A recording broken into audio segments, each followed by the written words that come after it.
کھانا کھا رہے ہیں تو اپنے ساتھی سے کہا ربیعی خاموش، اس بادشاہ نے بلایا ہے، میں بات کرنے آیا ہوں۔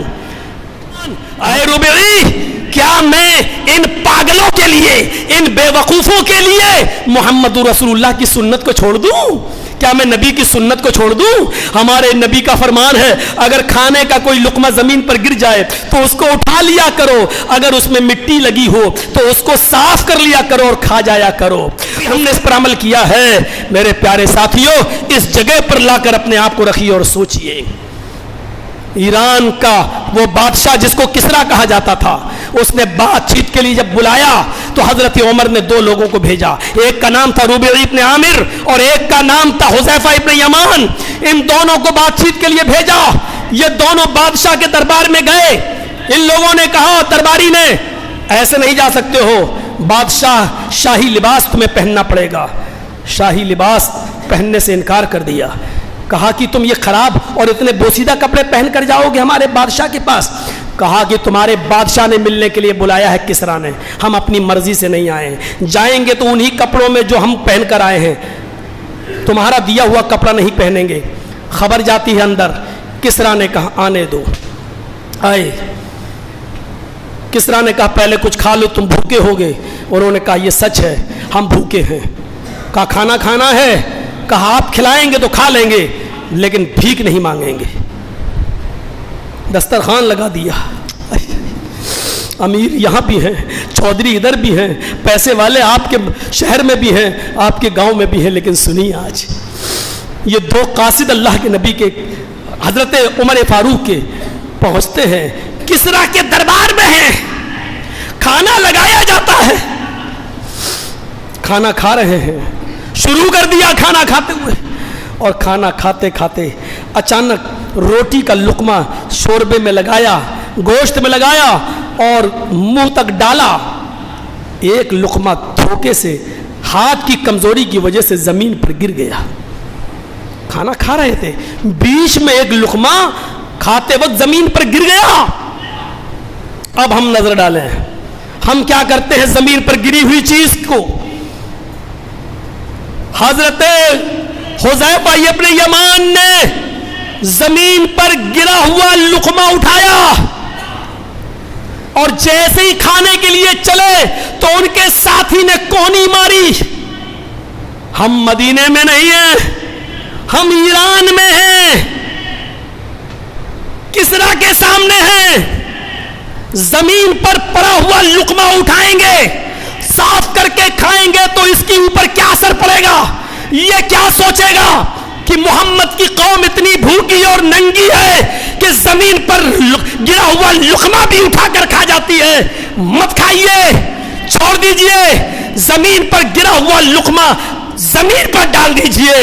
حضرت حذیفہ ابن یمان نے یہ سنا تو اپنے ساتھی سے کہا ربیعی خاموش، اس بادشاہ نے بلایا ہے، میں بات کرنے آیا ہوں۔ کہا کہ زمین پر پڑا ہوا لقمہ چھوڑ دیجئے، حالات دیکھیے، کبھی کبھی سمجھوتا کرنا پڑتا ہے، کمپرومائز کرنا پڑتا ہے۔ حضرت حذیفہ ابن یمان نے وہاں جو جملے کہے وہ آج بھی سیرت کی کتابوں میں لکھے ہوئے ہیں۔ اے ربیعی، اترکو سنت رسول اللہ صلی اللہ علیہ وسلم لہؤلاء الحمقاء۔ عربی جاننے والوں کو معلوم ہے، عربی زبان میں احمق کے معنی پاگل کے، بے وقوف کے ہوتے ہیں، اور اس کا پلورل آتا ہے حمقاء۔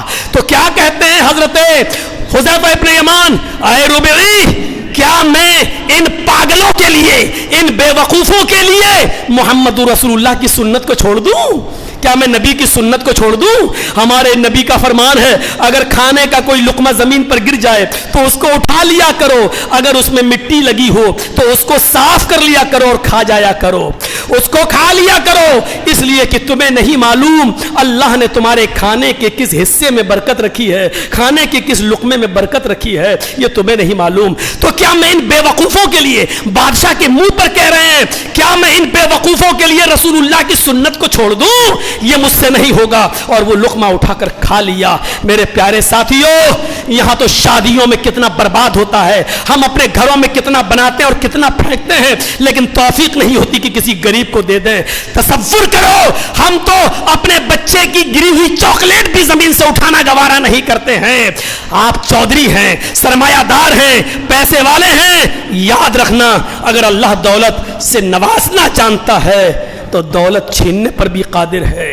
اگر وہ آپ کے پاس نعمتوں کے انبار لگانا جانتا ہے اور اس کی اتھارٹی و پاور اس کے پاس ہے تو آپ کی نعمتوں کو چھیننے پر بھی وہ قادر ہے۔ اتنا یاد رکھیے، یہ لا آف نیچر ہے۔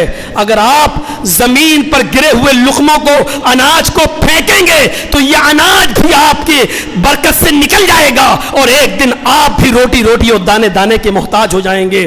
اس لا آف نیچر کو کبھی مت بھولیے گا۔ میں نے آج راگ نہیں اور گانے والا انداز نہیں اپنایا، اس کی وجہ یہ ہے کہ آج میں آپ کے اندر کوئی جنون، کوئی جوش پیدا کرنا چاہتا تھا اور یہ چاہتا تھا کہ آپ ہماری زندگیوں میں انقلاب پیدا ہونا چاہیے، ہمیں اپنے آپ کو سوچنا چاہیے۔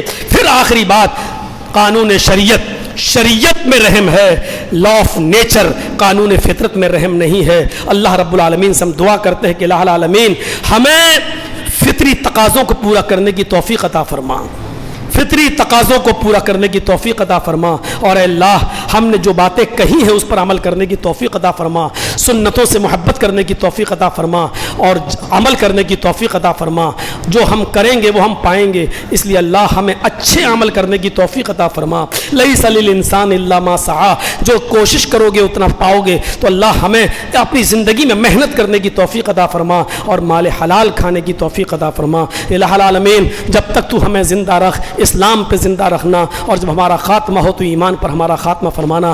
وما علینا الا البلاغ المبین، وآخر دعوانا ان الحمد للہ رب العالمین۔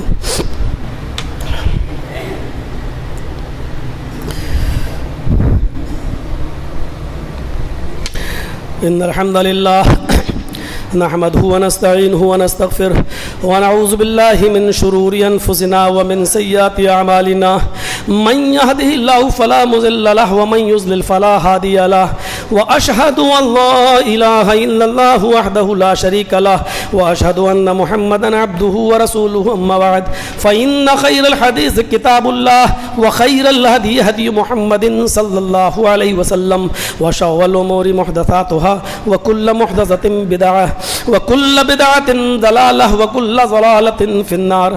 أعوذ بالله من الشيطان الرجيم، بسم الله الرحمن الرحيم، إن الله وملائكته يصلون على النبي يا أيها الذين آمنوا صلوا عليه وسلموا تسليما۔ اللهم صل على محمد وعلى آل محمد كما صليت على إبراهيم وعلى آل إبراهيم إنك حميد مجيد، اللهم بارك على محمد وعلى آل محمد كما باركت على إبراهيم وعلى آل إبراهيم إنك حميد مجيد۔ ان اللہ یامر بالعدل والاحسان وایتاء ذی القربى وینہی عن الفحشاء والمنکر والبغی یعظکم لعلکم تذکرون، اذکروا اللہ یذکرکم وادعوہ یستجب لکم ولذکر اللہ تعالی اعلی واولی واجل واتم واکبر۔